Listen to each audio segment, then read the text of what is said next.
لا تنسوا الاعجاب بالفيديو والاشتراك في القناة تشجيعا لنا لنستمر بنشر المزيد إن شاء الله.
يلي هنا سامعني اهو، حاجه كده عسل.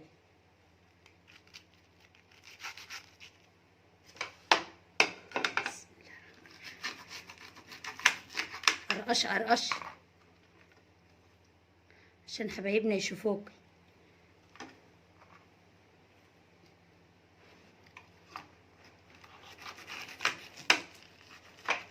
اللي بالبقسماط زي اللي بالدقيق، عسله عسل مستويه ومقرمشه وجميل. مش عارفه اقرمشها لكم ازاي، اكل انا وتسمعوني اهو. حاجه كده فله.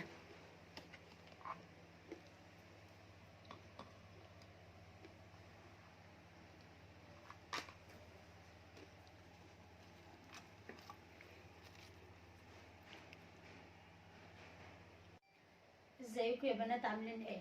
اللهم صل وسلم على سيدنا محمد.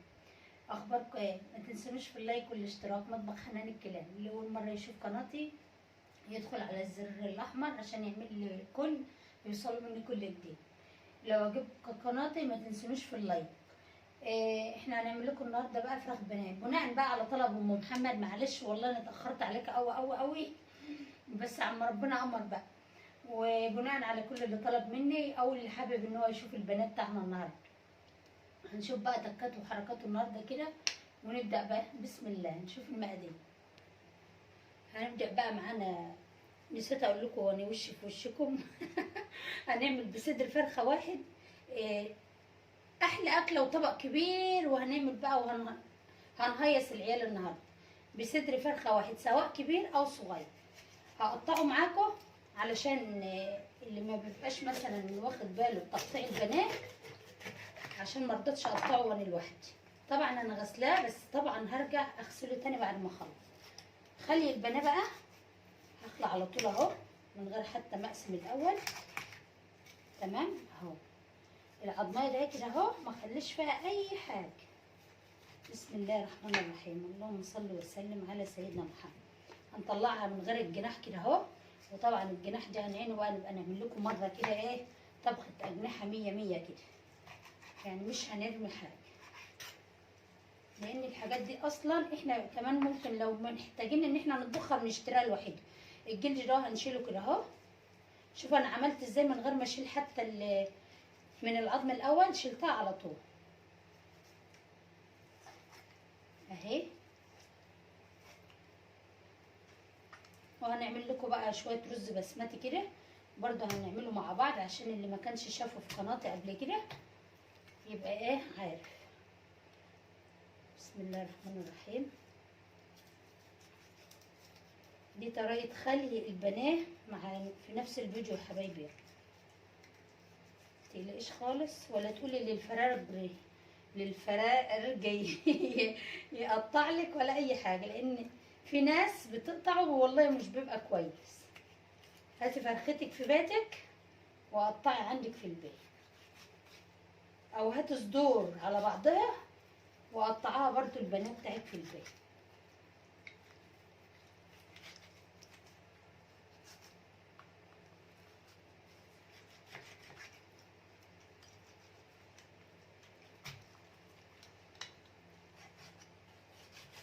عند المفصل بتاع الجناح كده اهو،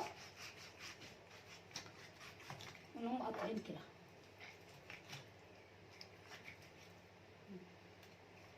هي يعني شوفوا انا سايبه ده كله مع بعض اهو، ما قطعتوش ولا كسرت ولا اي حاجه اهو، بالجناح بكله. وشوفوا هي جت لوحدها سهله يعني. وطبعا الدم والحاجات دي كلها هنشيلها اهو يا حبايبي.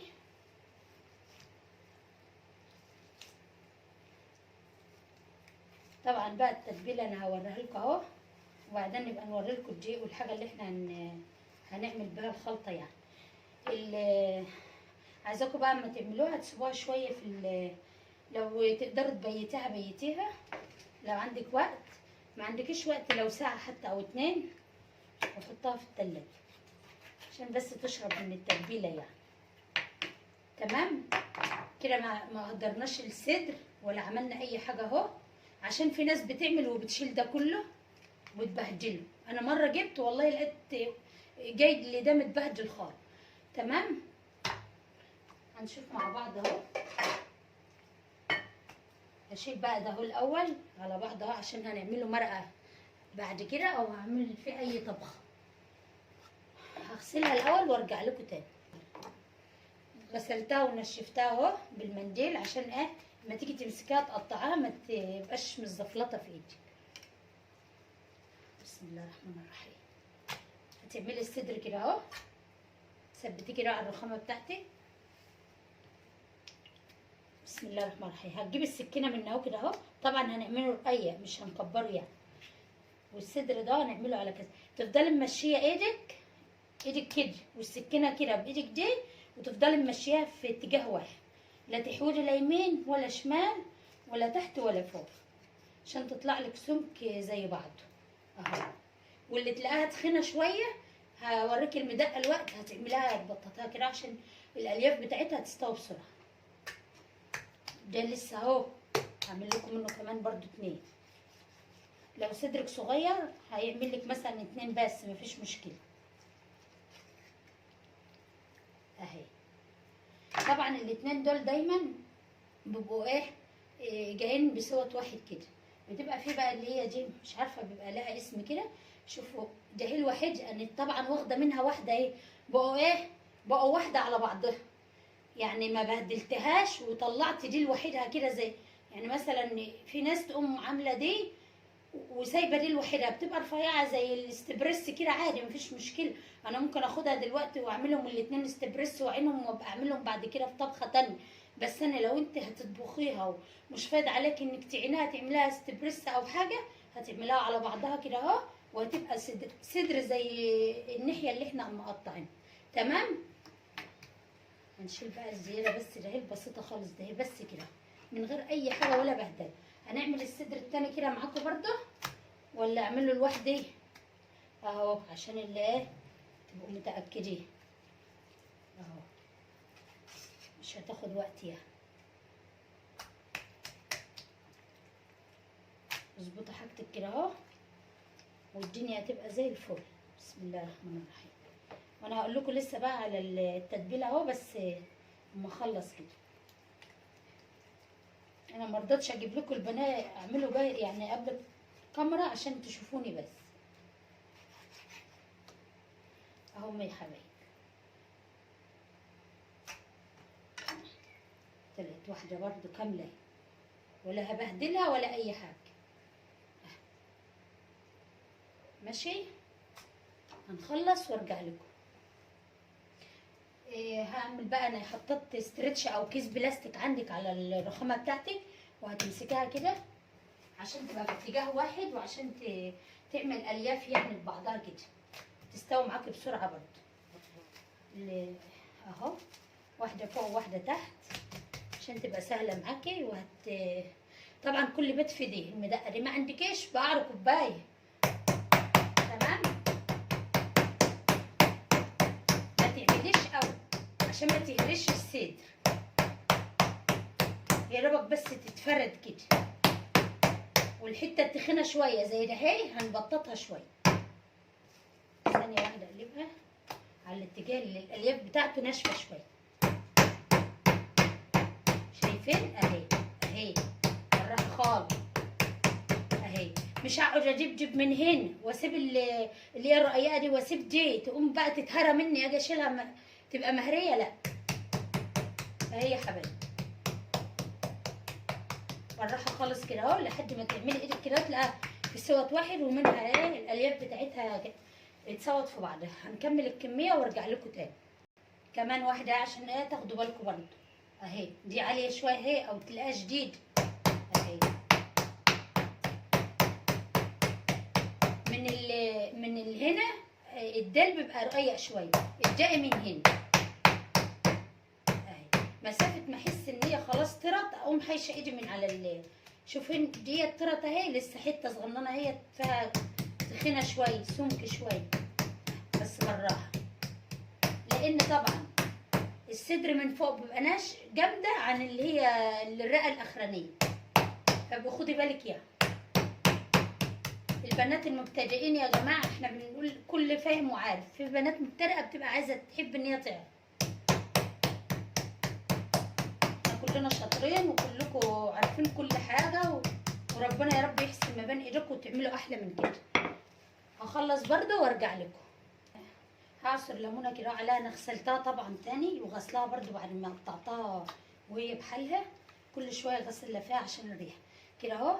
عما نعمل التتبيله بتاعتنا هنفردهم في طبق كبير كده اهو، ونشوف بقى تتبيلتنا الحلوه ايه، اكننا هنبدا من جديد يعني. نشوف بقى بسم الله الرحمن الرحيم. طبعا دي الصدر اللي احنا عاملينه مع بعض اهو. معانا بصله هنبشرها وهنخليها في طبق لوحده، هتبقى الميه بتاعتها بس هاخدها تمام. هعصر بقى في الخلاط عندي ليمونه على حبايه طماطم واحده على نص قرن الشطر اهو عشان يدي حراره كده، على فصين الثوم، ونكمل مع بعض بقيه المقادير لما افرمهم ورد. معانا كده خلاص دي اللي احنا فرمناه مع بعض في الخلاط، ومعانا ميه بصله عملتها برضو اهي فرمتها قوي، ومعانا بقى ناخد شويه خل عليها. هقول المقادير بس او احطوا انتوا شايفيني يعني. ميه البصل والطماطم والثوم والليمون وعلبتين الزبادي والخل والملح والبهارات بتاعتنا كلها ورشه جنزبيل هنحطها، ونكهه اللي هي ومرقه الدجاج بتاعتنا اهي. في مرقه لحمه وفي مرقه دجاج بطعم اللحمه وطعم الدجاج، انا هحط طبعا بطعم الدجاج، ريحتها خطيره خطيره. هنضيف كده اهوت نص المعلقه بتاعتنا دي على ميه البصل، وادي الخل معانا معلقتين اهو، ورا معانا البهارات بتاعتنا هنحطها مع بعض برده اهي، معلقه ملح،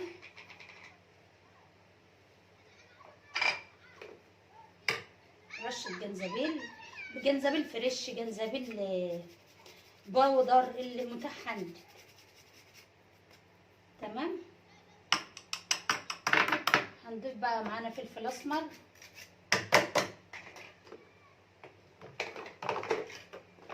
كمون،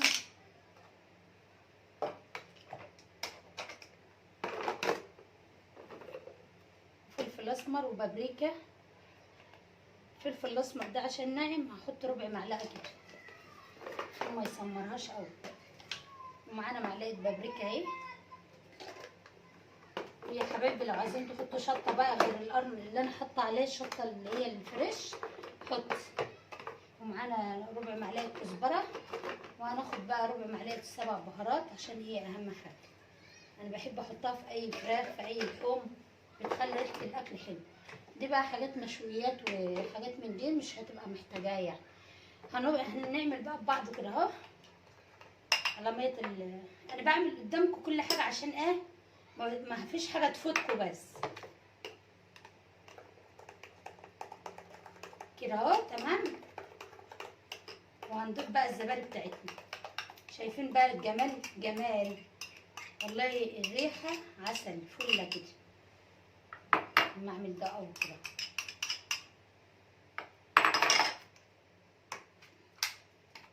الزبادي المتاحه عندك اللي هي زبادي يعني لبن رايب حطيه، بس تكون ناعمه كده عشان لو مش ناعمه هتكلكع مع الخلطه بتاعتنا اللي احنا عاملينها المبهره الجميله دي. اوريكم بقى النهارده احلى بتاع البنات بتاعنا دي. هنخلط ببعض كويس جدا كده ونسيبهم ساعتين في التلاجة ونرجع لكم تاني. بسم الله الرحمن الرحيم. هنعمل يا حبايبي بقى هو تتبيلتنا الحلوه. احنا كده خلاص تبلنا الفراخ وطلعناها من التلاجة. معانا بطين اهو، شايله بتاع البيضه اللي فيهم دي.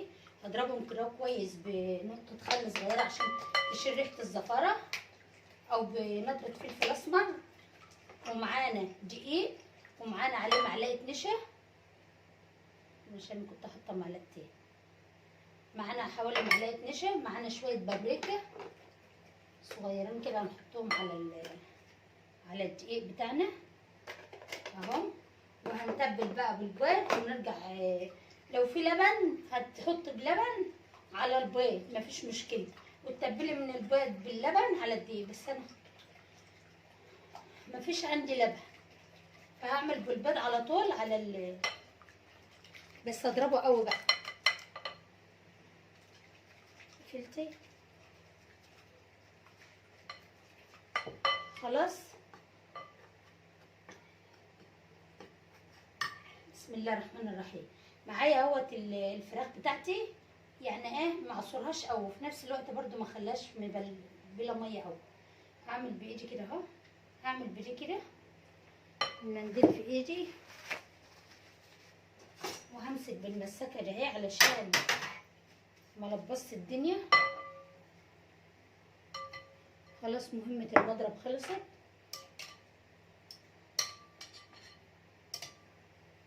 عمري ما جيت امسك بيها وعرفت امسك بيها ابدا، مفيش احسن من ايدي اهي. ما بحبش انا الحاجات دي بحب ايدي يا جماعه. تمام.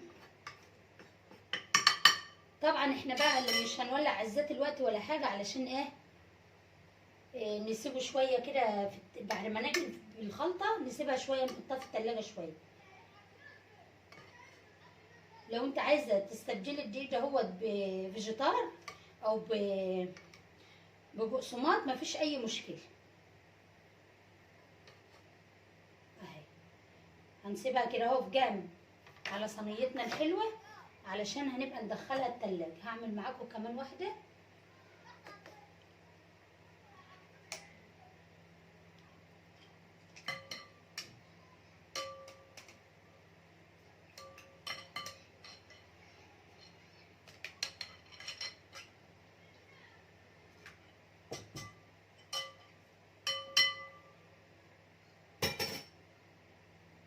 لو عايزه تقسمي البنهايه اقسميها قبل ما تعملي بالخلط، يعني اقسميها كده بالسكينه قبل ما تحطيها عشان ما تبقاش طويله معاكي.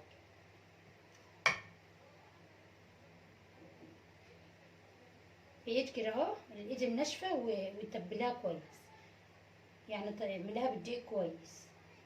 وهعمل لكم واحده حتى بالبقسماط عشان يبقى عاملين بالدقيق وبالبقسماط. بقسماط هعمل لكم بقسماط على فيجيتار. ثواني وهجيبه، بس موريلكم اللي هي بالدقيق دي الاول عشان اللي حابب يعمل من ده واللي حابب يعمل من ده. طبعا لازم نعملها قوي كده. تمام اهي. شايفين بقى يعني تلاقيها عامله كده زي قطع كده، تلاقيها بقى حلوه في القليه اهي. هنكمل الكميه وارجع لكم تاني وعشان اوريلكم اللي بالبقسماط. هنعمل بقى مع بعض البقسماط بتاعتنا على شويه فيجيتار، وهنقلب عليهم معلقه النشا ده برده كده اهو عشان يدي قرمشه كده معانا. وهنعمل بقى كده من البيض برده على البقسماط بتاعتنا.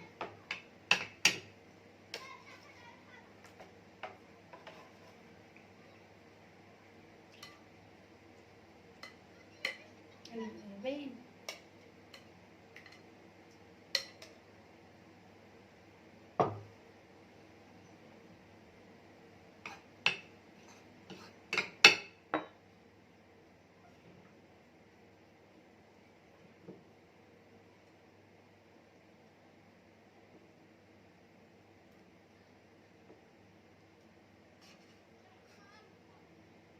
هي الميزه بس في المساكه ان هي عشان ايه ما تبقاش ايدك مبلوله وتعملي كده يعني.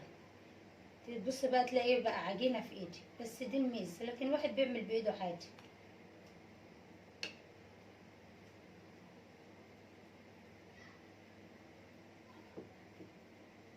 يعني انت اعملي بايدك كده اهو، طالما نشفت مش فيها ميه يعني، الخلطه بتاعتها مش فيها كتير، عشان بس ايه ايدك ما تتبلش من الخلطه يعني وتعجن في ايدك اهي كده. بقى بتاعت البقسماط والفيجيتار تبقوا تشوفوا بقى الفرق بين ده وبين ده، او اللي حابب يعمل بده حابب، واللي حابب يعمل بده زي ما انتوا عايزين يا حبايبي اهو. هنخلص بقى عشان نعمل لكم شويه الرز البسمتي كده، عما دول ياخدوا ايه شويه كده في الفريزر او التلاجة بتاعتك، ونخلص الكميه وايه.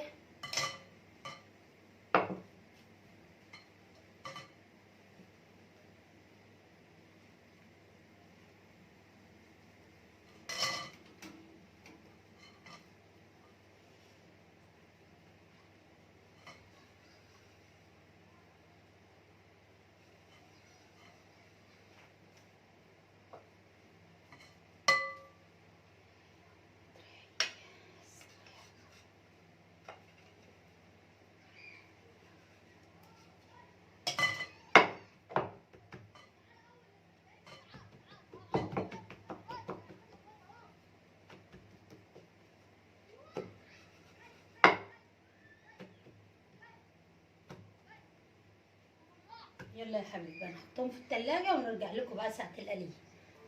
معانا حبايبي بقى كيلو رز بسمتي غسلاه ونقعاه بميه سخنه اللي هي دافيه يعني على نقطه خل. هنضيف بقى معانا حله كده فيها شويه زيت، نستناهم اما يتقدحوا. وطبعا معانا زي كل مره المقادير بتاعتنا اللي هي البهارات بتاعتنا، ومعلقه زبده هنقسمها مرتين، مره على الزبيب ومره على البصل، هي كلها معلقه بس انا اقسمها يعني. مست بس الزبده في الرز البسمتي ان هي بتديله يعني بتخليه سايح كده، او بتلمع الحبات الرز بتلمع كده مش مجيره. ومعانا الزبيب بتاعنا، ومعانا ملحنا، ومعانا الزعفران بتاعنا بودره الزعفران، وكل بهاراتنا هنحطها واحنا شغالين. ولو ما عندكيش شوربه هتضيفي لي ميه سخنه. هنضيف البصله كده ونصفرها بس، مش نصفرها كمان يعني نطلع بس الريحه بتاعتها كده.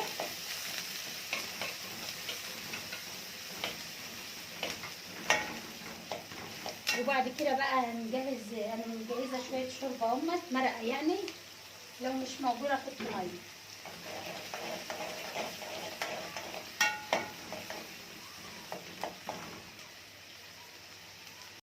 هنضيف بقى البصله بتاعتنا هنحط عليها المرقه اهي. انتوا عارفين بقى دي ما كانتش عندي شوربه ولا حاجه، انا جبت حته دهنه كانت عندي وقمت حاطه عليها بقى شويه بهارات كده حلوين وورق رول وبصله وطماطميه، وعملتهم زي شوربه زي مرقه يعني. هنضيف بقى، مش انا بحط ايه والله يا جماعه انا تايهه معلش، لا اله الا الله. هنضيف الملح بتاعنا برضو مش مشكله، هي المعلقه، معلقه ملح عشان انا ما كنتش حطيت في معلقه ونص عشان انا عندي كيلو رز ما يبقاش مايع. وهنضيف اهم حاجه بقى بودره الزعفران اهي، ربع معلقه ايه يا حبايبي في طرف المعلقه لحد ما اشوف اللون كده اهو. كمان هي اصلا انا مخلصه اهو، عشان دي بتخلي لون الرز جميل. عايزاه من غير بودره زعفران هيبقى ابيض معاك. هنضيف بقى بقيه بهاراتنا شويه صغننين كده. فلفل اسمر دايما انا بحط حصى للرز عشان ما يسمروش معانا. واحط بس السبع بهارات يدي طعم كده للشوربه مع اهي ربع معلقه بتخلي طعم الرز حلو. وهضيف بقى الليموناته بتاعتي، نحط 3 ليمونات صغيرين كده عشان صغيرين، ورقتين رولي، عود قرفه صغير كده اهو، مش هحطه كله ده هي بس كده تمام كده. مش هحط بهارات تانية عشان ما تغيرليش طعم الرز. وما تاخد غلوه هنضيف الرز. طبعا انا عندي مرقه دجاج وعندي مرقه لحمه.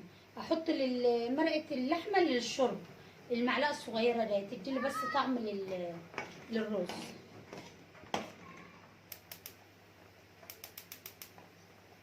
هنضيف بقى الرز بتاعنا يا حلوين. بسم الله الرحمن الرحيم. مساء الخير.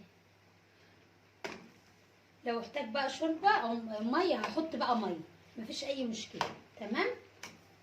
ميه طبعا زي ما احنا عارفين، عشان ما تقولوش حطت الميه وما قالتش، لكل كوبايه رز بسمتي مع كوبايتين ميه. والرز البسمتي ده انواع. انا بجيب اللي هو الاسباني ولا الهندي، احلى نوع. بيبقى رز نضيف يعني، حبايته طويله كده وما فيش فيه عفر وتلاقيه بيستوي معاك وبيبقى محين. هنحمر معانا بقى الزبيب ونضيفه على بالمعلقه الزبده اللي احنا سايبينها ده اهي، والطاسه والعه اهي، علشان نضيفه على الرز بتاعنا. لان انا ما بحبش احطه غير ان هو متحمر كده، ليه بيفشل معانا وبيبقى حلو. هنضيف بقى الزبيب اهو. طبعا الزبيب انا غسلاه برد عشان بيبقى فيه رمل. خدوا بالكم من الحاجه اللي زي دي. هنضيف شويه زيت عشان ما تتحرقش معانا، لان الزبده قليله هتفشل معانا. نقوم ضايفينها على طول، ما نحطوش كده. يا رب وصفاتنا تعجبكم يا جماعه، ويكون البنات الحلوين بيستفادوا، واحنا بنعمل كل ده عشان تستفادوا واحنا نستفاد برضه. وطبعا احنا هنستفاد بوجودكم. ما تنسوناش في اللايك والاشتراك، ودايما تعملوا لايك ما تنسوهوش، وتشتركوا في قناتي ويوصلكوا احلى الحاجات اللي انا بحب اعملها.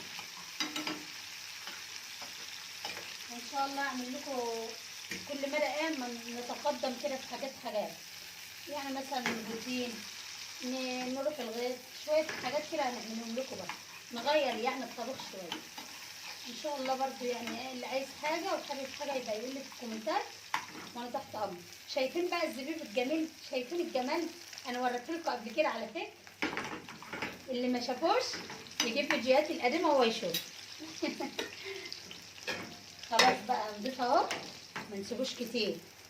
احلى طش.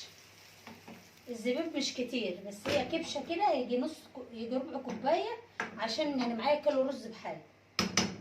تمام حبايبي. هنرجع لكم تاني لما نيجي نعمل لكم، نقلي بقى معاكم دلوقتي البنات بتاعتي. معانا بقى طاسه حبايبي، هنحط فيها شويه زيت كتار كده عشان البنات بتاعنا يبقى غرقان زيت. مش ان هو يبقى غرقان زيت يشرب زيت، لا، عشان ما تبقاش الناحيه اللي تحت، ما هو يتقدح هكون قلت لكم، اما يبقاش الناحيه اللي تحت حمراء واللي فوق مش جاي عليها زيت. فمن الاحسن ان انت تعمليه في حاجه غويطه، اناء غويط، ويكون متغرق بالزيت عشان يحمر معانا بسهوله.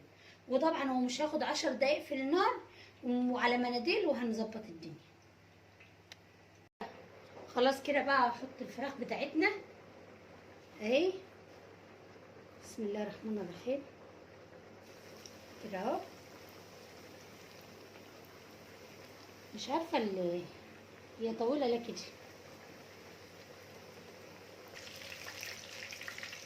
لو انت لقيتها شربت الدقيق بتاعها تضيفي كمان شويه، عشان ما بتستوي شويه كل مره ما بتشرب الدقيق بتاعها. كده بقى هنحمرها ومش هتاخد وقت معانا ان شاء الله، 10 دقايق كده اهو، وتقلي بقى على الناحيه التانيه. خلاص اهوت، شايفين احمرت اهي. اهو بقى قلبها كده اهو بالراحه عشان ما اقشرهاش. شايفين الجمال بقى ده اهي، تحسها تحسها مقرمشه من غير ما تطلعها لسه. عسل جمال بقى اهو. طبعا بقى دي شويه سبعين كفته كده، علشان ايه؟ ابو محمد بيحب الكفته ام رز، ما بيحبش ام لحمه دي خالص. عاملاهم له بقى كده الغالي، ربنا يخليه ليا كده. تمام. وطبعا احنا مهديين برضه على رز البسمت بعد ما غلى الغلوه الاولانيه. شايفين الابيض ده اهو اللي بيطلع من عليها ده، دي نتيجه ان هي استوى، يعني بتقلبيها بقى، ده بيطلع لك النتيجه اهي البيض ده ان هي كده استوت يعني. تمام. عسل ازاي؟ اعملوا بقى، قوموا يلا شطروا كده واعملوا زي ما انا عمال. هنشيل بقى دي. والله انا مش عايزه اقول لكم القرمشه بتاعتها عامله ازاي. عسل كده على مناديل المطبخ كده اهو. قشطه قشطه قشطه قشطه كده، لسه شويه والله قشطه كده. وهتبقى بالتتبيله بتاعتك بعد ما تحطها في التلاجة، لقيتيها ملمقه لسه كده او حسيت ان هي يعني ايه البقسماط او الدقيق بتاعك مش مغرقها، كملي بقى وتضيفي كمان قبل ما تحطي في الزيت، لان بتبقى تشربها عشان ما تقوليش ده عجنت ده ما شربتش، ده الدقيق مش باين عليها. ما تحطيش في الزيت الا لما تحطي تاني كمان رقه تانيه. تمام. عسل فل. خلاص هنطلع اهو العسوله اللي طالبه مني. شوف قرمشها خالص ازاي. الحلة بتاع الاوريو والله هعمله لها من عينيا لو هي هتسمعني، بس جيت ادور بس ما لقيتش شوكولاته بيضه. فهي حبيبه قلبي والله الحاجه بقيتها جاهزه كلها هنا من شهر كمان. هكمل بس الشوكولاته البيضه واعملها لك من عينيا. تمام كده حطيتها اهو. وكده بقى يا حبايبي بعد ما خلصنا، شايفين بقى الجمال بعد ما خلصنا اهو، حاجه كده جميله. وفراخنا بقى قشطه قشطه قشطه كده قشطه والله. شايفين مش